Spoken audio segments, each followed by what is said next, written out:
Hello everyone. तो I hope आप सब वेल होंगे। तो आज की इस वीडियो में सेमेस्टर 4 रिलीजियन ट्रेडिशन इन सब कंटेंट के most important latest exam pattern को डिस्कस करेंगे, जो कि फ़िलहाल अभी हुआ है आपके रेगुलर का। तो किन्हीं 4% का आपको उत्तर देना था। टोटल आपके 8 क्वेश्चन इसमें शामिल थे। तो ये जर्नल इलेक्टिव में आपका सब्जेक्ट आता है सेमेस्टर 4 में। तो discuss the salient features of Rig वैदिक एंड लेटर वैदिक रिलीजियन ट्रेडिशन।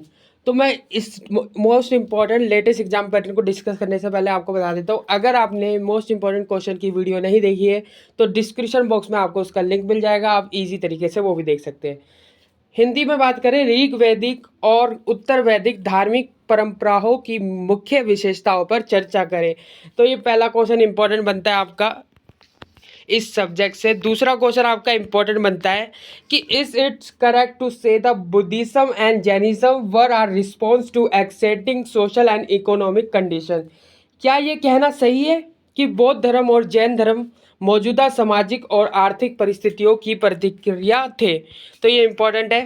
थर्ड क्वेश्चन आपका जो इंपॉर्टेंट बनता है वो बनता है in the context of the study of Buddhism in India, how do you see the usage of archaeological sources with relative dominance of textual record. यानी कि भारत में बौद्ध धर्म के अध्ययन के संदर्भ में आप पुरातात्विक स्रोतों यानी कि जो एरोलॉजिकल सोर्सेस है उसके प्रयोग को लिखित स्रोतों के सपेक्षिक प्रभुत्व के साथ कैसे देखते हैं, आपको ये बताना था इसमें। ठीक है। फोर्थ क्वेश्चन आपका आ जाता है कि with the special reference Bengal Puranas and describe the development and growth Puranic आपका ट्रेडिशन। ठीक है, जैसे कि बंगाल पुराणों के विशेष संदर्भ में पौराणिक जो परंपरा रही है उसके विकास एवं वृद्धि का वर्णन कीजिए। तो ये इंपॉर्टेंट है आपका। फिफ्थ क्वेश्चन आपका इंपॉर्टेंट बनता है कि with the reference special reference of Chishtis and आपका सुहरावर्दीस, यानी कि throw the light on the importance of Sufi silsilas in the process of cultural interaction and आपका assimilation in India। चिश्तियों और सुहरावादियों के विशेष संदर्भ में भारत में सांस्कृतिक और आत्मसातीकरण की प्रक्रिया में सूफी सिलसिले का क्या महत्व रहा है उस पर आप प्रकाश डालिए। तो इसमें ये क्वेश्चन था आपका जो इम्पोर्टेंट बनता है। सिक्स क्वेश्चन जो आपका इम्पोर्टेंट बनता है कि discuss how various historical have describe the rise of Sikkim's in India. यानी कि चर्चा करें कि विभिन्न इतिहासकारों ने भारत के सिख धर्म के उदय का वर्णन किस प्रकार किया है।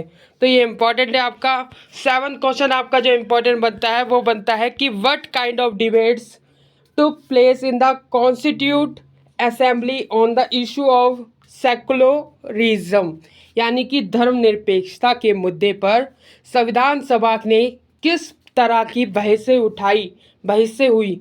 तो आपको ये बताना है कि धर्मनिरपेक्षता के मुद्दे पर संविधान सभा ने किस तरह की बहसें यानी कि आपका जो हो गया इशू उठाए। ठीक है, बहसें हुई है, तो ये आपको बताना है। आपका लास्ट आपका एग्जाम पैटर्न का क्वेश्चन बनता है शॉर्ट नोट्स।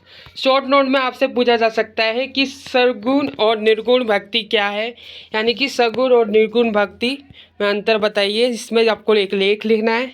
दूसरा आपका सांस्कृतिकरण और सांस्कृतिक संपर्क, यानी कि सांस्कृतिक जंक्शन एंड कल्चरल इंटरेक्शन। सी आपका बनारस एवं एक पवित्र स्थान के रूप में, यानी कि बनारस ऐसा सेक्रेट स्पेस। डी आपका सूफी संत और राजनीतिक सत्ता के स्रोत के रूप में, यानी कि Sufi saints as source of political authorities. तो ये थे आपके सभी रिलीजन ट्रेडिशन इन सब कंटेंट के most important latest exam pattern के क्वेश्चन। और अगर आपने इसकी इंपॉर्टेंट क्वेश्चन की वीडियो नहीं देखी है तो इसकी लिंक आपको डिस्क्रिप्शन बॉक्स में मिल जाएगी। अगर वीडियो अच्छी लगी हो तो वीडियो को लाइक जरूर कर देना, चैनल को सब्सक्राइब जरूर कर देना। मिलते हैं नेक्स्ट वीडियो में। Thanks for watching this video.